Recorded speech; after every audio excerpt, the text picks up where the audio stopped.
Partager les savoirs, former, penser ensemble.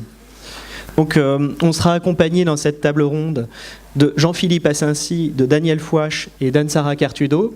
Quelques mots d'introduction d'abord sur la manière dont on peut concevoir la logique d'éducation, nous, à l'Espace éthique. On a plusieurs principes sur le sujet, notamment dans notre politique de médiation envers les différents publics. Tout d'abord, pour nous, l'éducation, elle ne se situe pas uniquement à l'école, elle doit être partout et tout au long de la vie. C'est pour ça qu'on organise des débats, comme les débats à propos des états généraux de la bioéthique, qu'on a décidé de continuer tout au long de l'année 2019 pour accompagner la loi notamment. L'éducation, elle ne doit pas non plus être le privilège de quelques sachants, comme le disait Emmanuel, mais effectivement, elle doit être partagée et on doit pouvoir écouter les savoirs qui sont produits sur le terrain par les soignants, par les personnes malades, par les aidants. Et c'est pour ça qu'on se situe dans cette logique de l'empowerment, empouvoirment en québécois, et aussi qu'on soutient toute cette logique de patient expert. De la même façon, pour nous, l'éducation, c'est un soin. C'est pour ça qu'il faut prendre soin aussi de l'éducation. C'est une manière de prendre soin les uns des autres et de créer du lien. Et c'est pourquoi, pour nous, partager les savoirs, c'est pas uniquement avoir une logique descendante ou une logique d'expertise, mais c'est aussi apprendre à penser ensemble. Voilà. Donc, toute petite introduction pour pouvoir ensuite laisser la parole à Jean-Philippe Assincy, qui est délégué général de l'Agence pour l'éducation par le sport. Alors, on est en train de mener une réflexion sur le sport et le handicap avec des associations et avec des clubs sportifs locaux, justement ceux qui promeuvent le sport partagé. Donc le sport sans différence entre les personnes valides et les personnes vivant avec un handicap, ce qui nous incite à penser effectivement que le sport est un médiateur très important pour penser ce vivre ensemble et pour penser le développement de la solidarité sur les territoires. Donc je laisse la parole à Jean-Philippe Assincy sur ces sujets de solidarité et sport.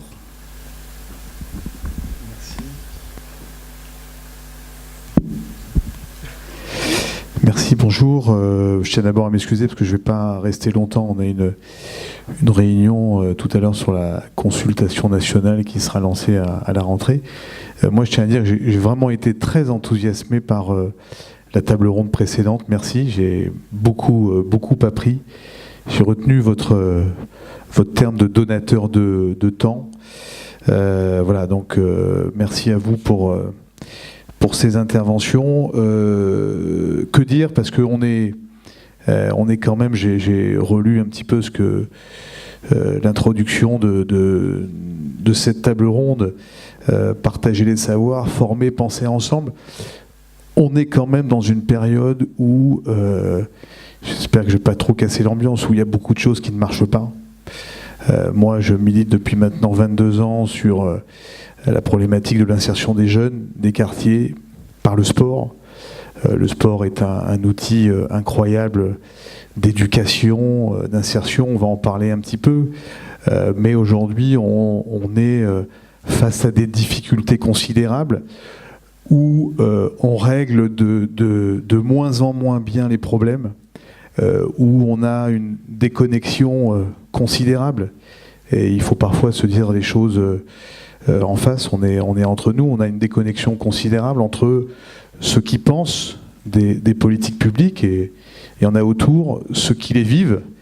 Je prends juste un petit exemple. On avait nos universités citoyennes, parce que je suis aussi président de l'association Bleu Blanc Zèbre, avec lequel on va démarrer une expérimentation avec la région sur le décrochage scolaire et sur l'insertion des jeunes.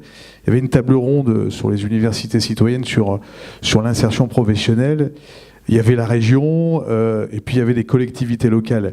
Et j'ai été frappé de voir qu'à l'échelle d'une ville, en l'occurrence Grigny, qui connaît un certain nombre de difficultés pour insérer sa population, et d'une région qui parlait des fonds, parlait de 200 millions d'euros d'investissement sur la formation professionnelle. Et quand vous arrivez sur le terrain, c'est-à-dire que le destinataire, celui qui devrait pouvoir profiter de ces moyens, tout un tas de difficultés qui étaient exposées par le maire, alors qu'il y avait beaucoup de créativité localement. Ils ont monté un organisme de formation qui insère des jeunes, mais qui, visiblement, a toutes les peines du monde à trouver les moyens pour faire fonctionner son outil de formation. Donc, c'est un exemple parmi tant d'autres, et pardon de citer celui de la région, mais je veux dire, il faut quand même considérer qu'on a des institutions aujourd'hui qui pensent assez mal les politiques publiques. Elles les pensent assez mal parce qu'on est très cloisonné entre ceux qui ont des réponses, les acteurs de terrain, alors tous les acteurs de terrain n'ont pas des réponses pertinentes non plus, et ceux qui construisent ces politiques publiques. Et aujourd'hui, on est face à une difficulté majeure qui est de dire comment on apporte des réponses sur des sujets aussi prioritaires que ceux de l'insertion des jeunes, du décrochage scolaire, du vivre ensemble. Comment on arrive à réfléchir conjointement, à décloisonner, à faire intervenir des gens comme vous-même, qui avez des expériences de vie tout à fait remarquables, et des gens, des administrations, des hauts fonctionnaires qui demain seront aussi en charge de penser ces politiques publiques. Je souhaite de tout cœur que les débats qui vont avoir lieu dans les mois à venir, puisque c'est la proposition qui a été faite par le président de la République, permettent à la fois de remettre à plat toutes ces problématiques et surtout de trouver des nouvelles réponses pour régler les problèmes, parce que les problèmes ne se règlent pas. Nous, on vient de passer 1 an sur le plan banlieue. Pour certains d'entre vous qui en ont entendu parler, on a lancé l'alerte avec des associations, des élus, et on a lancé l'alerte il y a 1 an parce qu'on n'arrive plus à résoudre les problèmes. Parce que dans ces villes, l'insertion des jeunes, que je connais bien parce que c'est mon métier depuis 22 ans, ça ne marche pas. Vous allez à Roubaix, vous avez 700 jeunes par an qui décrochent scolairement, depuis des dizaines d'années. Vous avez des villes qui sont complètement décimées. Vous avez un manque d'espoir. Vous parliez, madame, de tissu relationnel. Une des premières problématiques de ces jeunes des quartiers populaires, en dehors de la discrimination du lieu d'habitation, etc., c'est le lien avec l'entreprise. Les entreprises ne recrutent pas dans ces quartiers populaires. Donc, vous savez ce qui s'est passé à La Réunion, territoire que je connais très bien, l'île de La Réunion, vous avez 70% de jeunes qui sont au chômage. Comment peut-on laisser dans un pays riche en ressources, en énergie, en créativité, en générosité, comment peut-on laisser de telles situations abominables ? Et l'île de La Réunion, je vous parlais de Roubaix, on a aussi un certain nombre de quartiers en Île-de-France qui sont décimés par le fait qu'on a des réponses qui ne sont plus adaptées aux problématiques que l'on vit. Donc vous avez un certain nombre d'acteurs qui ont des réponses. Nous, modestement, on fait partie. Avec les zèbres, on en regroupe des centaines et des centaines. Il va bien falloir qu'à un moment donné, on questionne ceux qui ont une expérience. On appelle ça, nous, les grands leaders au sein des zèbres. Il y a des gens qui ont des expériences. Toutes les réponses existent.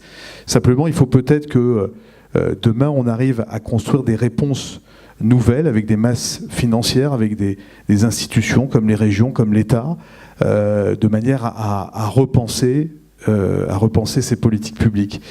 Donc moi, je vais vous parler d'un exemple qui est celui de l'insertion des jeunes. Donc nous, on part du principe depuis maintenant 22 ans que le club sportif est un espace d'éducation, peut être en tous les cas un espace d'éducation hors norme, parce que dans un espace sportif, on apprend essentiellement 4 choses. On apprend à vivre avec des gens qui sont différents de vous. Un club de sport, c'est des jeunes qui viennent de différentes origines. On apprend le lien social, parce qu'on y vient par plaisir. Et il ne faut pas sous-estimer le fait que dans un club de sport, on a le plus grand nombre de bénévoles. Donc ça veut dire qu'on a des hommes et des femmes qui s'occupent d'enfants qui ne sont pas les leurs. Et c'est pas négligeable. Troisième élément important, le club de sport, c'est un espace de défi permanent.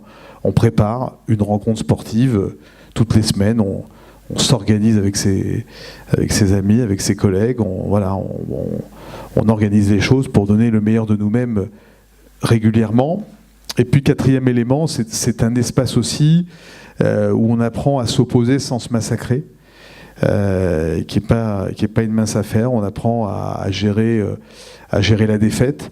Donc, finalement, ces 4 savoirs sont tout à fait complémentaires à ce que l'on apprend, à ce qu'on apprend à l'école. Donc, moi, j'ai coutume de dire qu'un club de sport qui marche bien, c'est aussi important qu'un établissement scolaire, parce que dans la plupart des villes, les clubs de sport sont les plus grandes associations en nombre. Voilà, la semaine dernière, j'étais dans un club de foot à Sevran. C'est un petit club de quartier où vous avez 1200 adhérents. Ça veut dire qu'un nombre de familles importantes. Donc nous, au fur et à mesure de notre expérience, on s'est dit que finalement le club de sport était un espace de recrutement hors norme. Pourquoi ? Parce qu'on a des jeunes qui peuvent connaître des difficultés d'insertion, et puis surtout on a l'éducateur, on a le coach.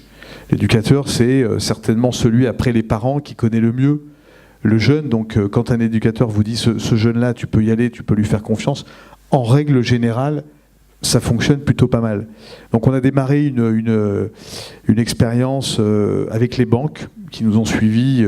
Ça fait un peu drôle de parler des banques, mais enfin c'est la réalité. Les banques nous ont suivis il y a maintenant un peu plus de 4 ans, et on a fait embaucher plus d'une centaine de jeunes, notamment au Crédit Lyonnais. Donc l'idée, le parcours, il est simple. On repère des jeunes dans des clubs, dans des quartiers, des jeunes sans diplôme, qui ont connu des difficultés scolaires, mais qui ont de la qualité, qui ont une envie de s'en sortir.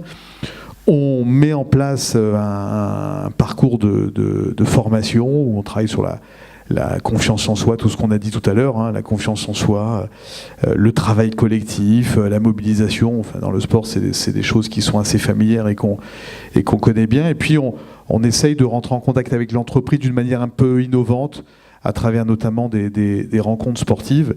Et ça cartonne. On a 80% de jeunes insérés. Vous savez, à la banque, vous rentrez à Bac+2. Nous, on a plus un niveau de jeunes Bac-2. Et donc, on en a placé plus de 100 au Crédit Lyonnais. Maintenant, on a le Crédit Agricole. On s'ouvre à d'autres secteurs aussi d'entreprises. Dans les quartiers les plus durs, on est au Havre, on est à Roubaix, on est à Montfermeil, on est à Villeurbanne, on est à Marseille. Donc de cette expérience, on vient de créer un métier qui s'appelle coach d'insertion par le sport. L'idée étant de faire confiance à ces gens qui ont une qualité majeure. Vous savez, en France, on a parmi les meilleurs éducateurs sportifs du monde. C'est-à-dire que quand vous regardez nos équipes de France de football qui viennent d'être champions du monde, la moitié des jeunes de cette équipe de France proviennent des quartiers populaires qui ont été formés par ces éducateurs incroyables. Donc ils ont cette qualité technique sportive, mais ils ont aussi et surtout ce talent éducatif et social. Donc on s'appuie sur ces gens-là, sur ce métier, et l'idée c'est de monter des cohortes d'éducateurs dans les villes où on a un certain nombre de problématiques, et chaque éducateur accompagnera entre 10 et 20 jeunes. Donc ça veut dire que sur les villes, on va suivre une centaine de jeunes, et on va lancer cette expérimentation sur 2 territoires que sont l'Île-de-France et le Nord-Pas-de-Calais. Voilà pour les quelques propos d'intro. Alors merci beaucoup. Voilà quelques principes inspirants comme effectivement s'opposer sans se massacrer, mot aussi, qui est assez central en démocratie finalement. Et puis moi voilà, il y avait une question principale que je me posais en vous écoutant. C'était l'articulation finalement entre le monde associatif, le monde des clubs locaux, des clubs associatifs sur le terrain, et puis les politiques publiques et le monde économique. Comment est-ce qu'on peut s'y prendre finalement pour que l'assos puisse prendre entre ces 3 types d'acteurs qui ont du mal à se rencontrer, ils ne se rencontrent pas si facilement. Donc par exemple, à travers l'association Bleu Blanc Zèbre, j'ai l'impression que c'est une plateforme qui permet ce type de rencontre. Est-ce que vous pouvez nous en dire un petit peu plus sur la rencontre entre ces 3 mondes ?